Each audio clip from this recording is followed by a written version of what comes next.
Learn to Fly has been a hit summer song for the Foo Fighters for almost 20 summers now. Not that their long run has always been easy going, as Anthony Mason can tell us. Under the San Bernardino sun last fall, time to make the donuts. 30,000 fans came out for an old-school rock festival.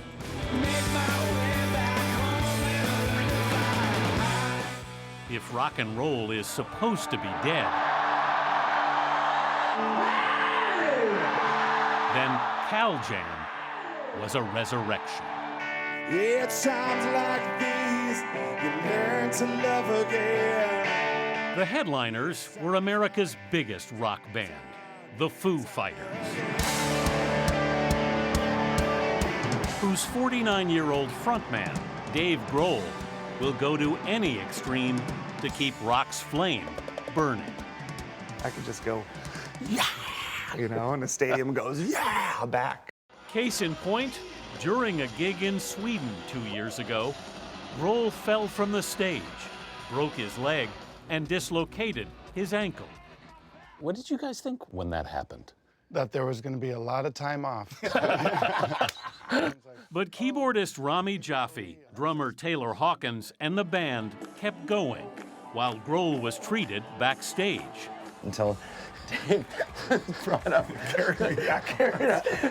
Okay, I'm ready. For 2 hours, Grohl played from a chair while a medic tended his leg. Did they give you painkillers? How did you do that? No, the adrenaline of a stadium. But adrenaline... And also the obligation. Like, I broke it in the second song. And I felt like all of these people had come all that way. The tour was interrupted for Grohl's surgery.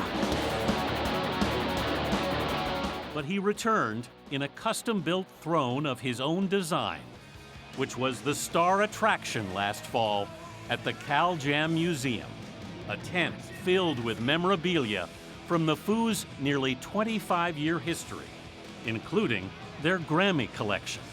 They've won Best Rock Album 4 times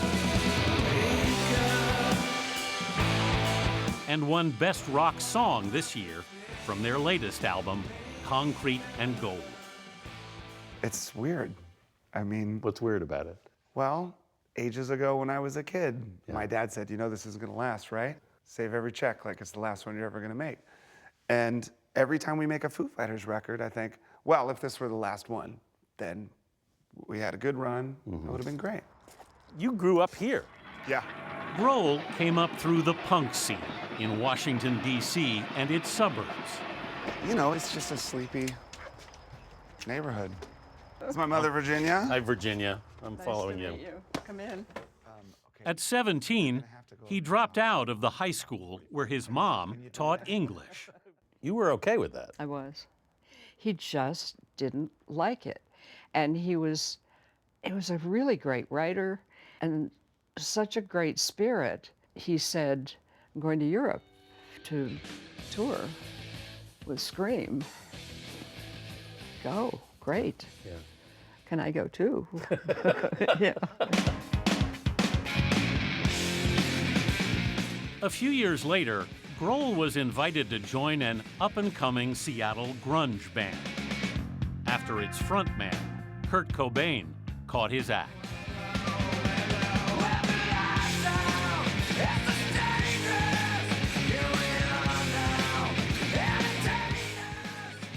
When most people think about Nirvana, they think about a video or a song on the radio. But to me, it was a really personal experience with some friends that went from sleeping on floors to then being the #1 band on the charts.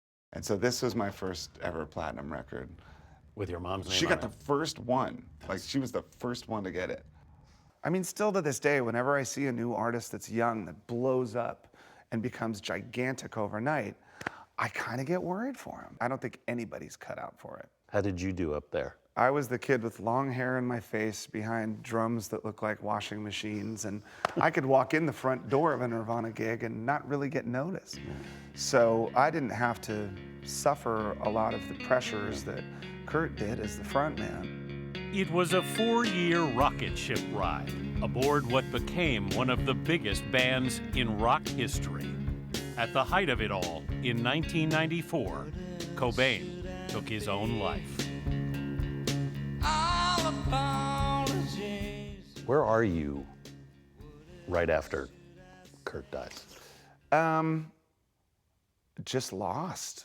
I went through a really dark period where I couldn't really even listen to the radio because it broke my heart just to hear music.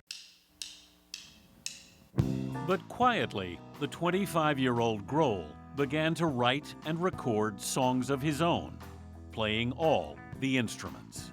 I went to the cassette place down the street, said, could you make 100 of these? And made a little card to go in it. Yeah. And I just started giving it out to people. And I called it Foo Fighters because I wanted people to think it was a group. He took the name from the military term for UFOs.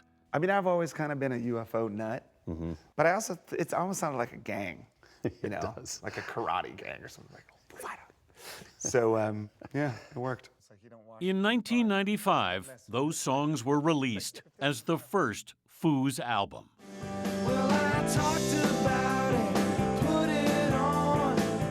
How would you describe the dynamic of this band?